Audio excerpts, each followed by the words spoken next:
All right, so I've been messing around with chair design for a deck chair. Trying to make it look like the letter K.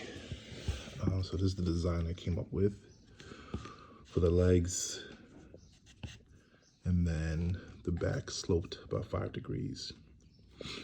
So just because I'm a very visual person, I did a mock-up with some wood. And then I'm gonna take it into SketchUp and do a 3D rendering so I can get the ratios right. Because I know I want it to fit a 24-inch cushion and be about 30 inches tall from the bottom of the leg to where the armrest is. And then we'll figure out the rest once we start building. All right, here's a rendering of what the chair is going to look like. Came inside because I did not get this angle down here. So you need to figure out what angle to cut these pieces. Luckily, this angle, that angle, and this angle over here. All right, so the angle that we need to cut along this piece of wood, with this back side being against the table saw fence, is 46.6 degrees. All right, I'm trying to spend a lot of money. So this first one, I'm gonna build a prototype. I'm just using Douglas fir 4x4, and I got a couple of this is 2x6s. So we'll use that and see how it looks.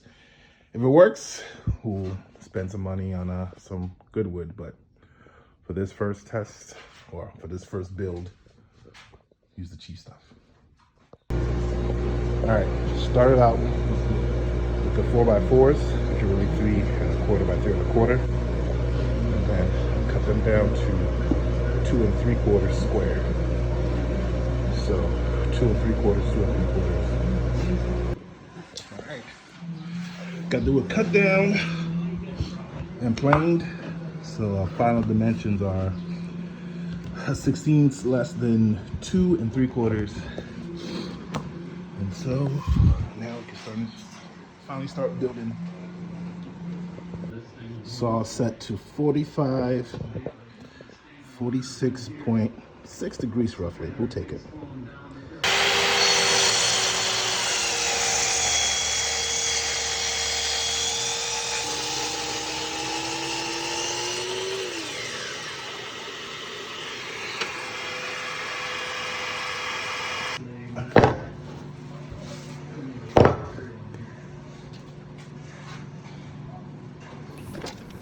Okay, these pieces have been cut to the rough dimensions. So now I'm just marking them up with the tape to their final dimensions so we can get them cut down at the miter saw.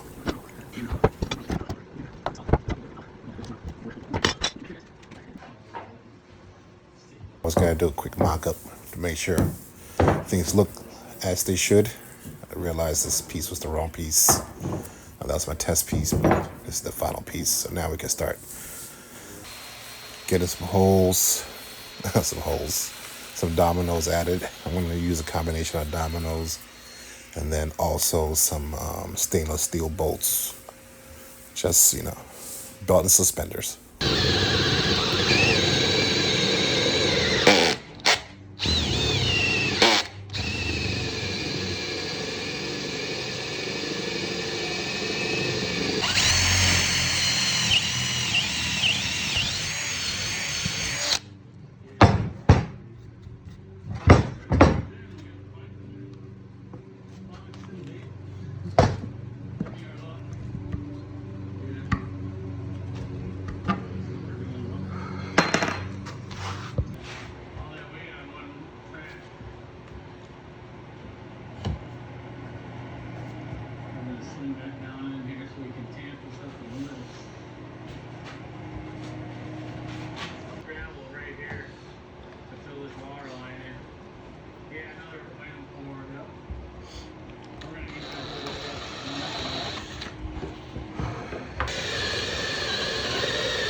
benefits of using the bolt is that it helps with clamping this awkward shaped angle piece together. So I don't need a lot of clamps. I don't need to come up with some crazy clamping solution.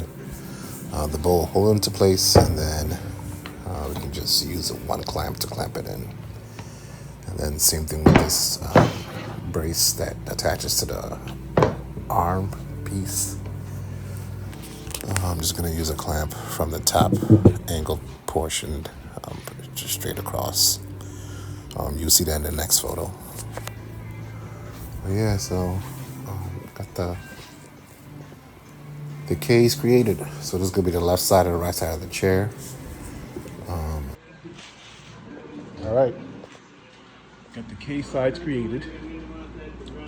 Just glued up, drying. Ended up putting a bolt, stainless steel bolt in the back. And honestly, I'm gonna do the same for this one as well. This one I actually get 2 bolts. Just thinking of the pressure that will be in this joint when someone's dressing their arm on there, or if someone decides to sit on the arm once I attach the arm. But so far so good. Very happy with the way it looks. All right, so that's the sides created. So next up is going to be the seat as well as the back rest. And I know looking at it, one would think that the legs will spread. But once I add the seat would join the back of the legs and also the slant together, keeping it from spreading when somebody sits down. So just a little bit more work to do, but we're going to get there.